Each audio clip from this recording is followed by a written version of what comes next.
जय माता दी। देश के अधिकांश भाग में यम के नाम पे दीपदान करने की परंपरा है। दिवाली के 2 दिन पूर्व धन्वंतरी त्रयोदशी के सायंकाल मिट्टी का कोरा दीपक लेते हैं, उसमें तिल का तेल डाल के नवीन रुई की बत्ती रखते हैं, फिर उसे प्रकाशित कर दक्षिण की तरफ मुंह करके यम के देवता को समर्पित करते हैं। तत्पश्चात इसे दरवाजे के बगल में अनाज की ढेरी पे रख देते हैं। प्रयास ये रहता है कि ये रात भर जलता रहे, बुझे नहीं। क्यों प्रकाशित करते हैं ये दीपक? क्या है इसका रहस्य? आइए आज हम इसके बारे में आपको बताते हैं। कहते हैं बहुत पहले हंसराज नाम का एक प्रतापी राजा था। एक बार वह अपने मित्रों, सैनिकों और अंगरक्षकों के साथ जंगल में शिकार खेलने गए। संयोग से राजा सबसे बिछुड़ के अकेले रह गए और भटकते हुए एक अन्य राजा हेमराज के राज्य में पहुंच गए। हेमराज ने थके हारे हंसराज का भव्य स्वागत किया। उसी रात हेमराज के यहाँ पुत्र का जन्म हुआ। इस खुशी के अवसर पे हेमराज ने राजकीय उत्सव में सम्मिलित होने के लिए आग्रह किया। साथ ही हंसराज को कुछ दिन के लिए अपने यहाँ रोक लिया। बच्चे की छठवीं के दिन एक विचित्र घटना घटी। पूजा के समय देवी प्रकट हुई और बोली, आज इस शिशु की जो इतनी खुशियाँ मनाई जा रही हैं, ये अपने विवाह के चौथे दिन ही मृत्यु को प्राप्त हो जाएगा। इस भविष्यवाणी से सारे राज्य में शोक छा गया। हेमराज और उसके परिजनों पे तो वज्रपात ही हो गया। सब लोग स्तब्ध रह गए। इस शोक के समय हंसराज ने हेमराज और उसके परिवार को ढांढस दिया, मित्र, आप तनिक भी विचलित ना हो, मैं इस बालक की रक्षा करूंगा। संसार की कोई भी शक्ति इसका बाल बाका ना कर सकेगी। हंसराज ने यमुना के किनारे एक भूमिगत किला बनवाया। उसके अंदर राजकुमार के पालन पोषण की व्यवस्था कराई। इसके अतिरिक्त राजकुमार की प्राण रक्षा के लिए हंसराज ने सुयोग ब्राह्मण से अनेक तांत्रिक अनुष्ठान, यज्ञ, मंत्र जाप आदि की व्यवस्था करा रखी थी।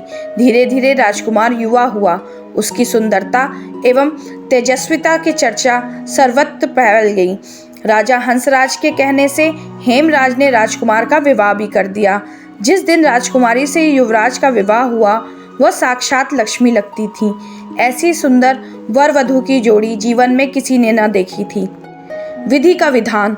विवाह के ठीक चौथे दिन यम के दूत राजकुमार के प्राण हरने के लिए आ पहुंचे। अभी राज्य में मांगलिक समारोह ही चल रहा था। राज परिवार और प्रजाजन में खुशियां मनाने में मग्न थे। राजकुमार और राजकुमारी की छवि देख के यमदूत भी विचलित हो उठे, किंतु राजकुमार का प्राणहरण का अप्रिय कार्य उन्हें तो करना ही पड़ा। यमदूत जिस समय राजकुमार के प्राण लेके चले, उसी समय ऐसा हाहाकार मचा और दारुण दृश्य उपस्थित हुआ जिससे द्रवित होकर दूत भी स्वयं रोने लगे।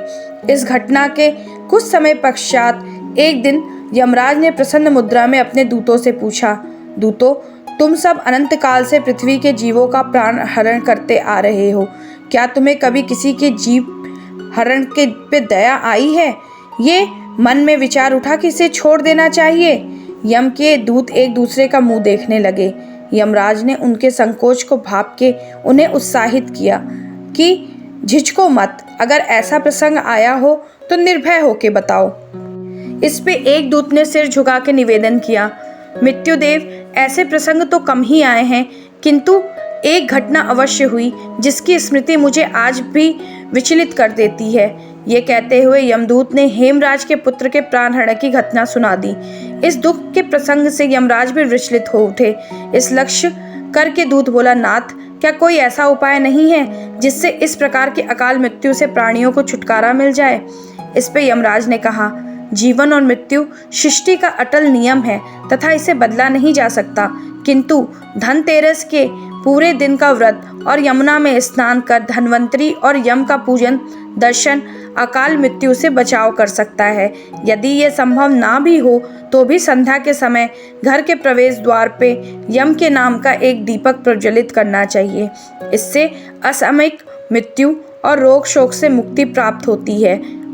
इसके पश्चात से ही धनतेरस के दिन धन्वंतरी का पूजन और प्रवेश द्वार पे यम दीपक प्रज्वलित करने की परंपरा है। आशा करती हूँ आपको ये जानकारी अच्छी लगी होगी। जय माँ काल, जय माँ काली।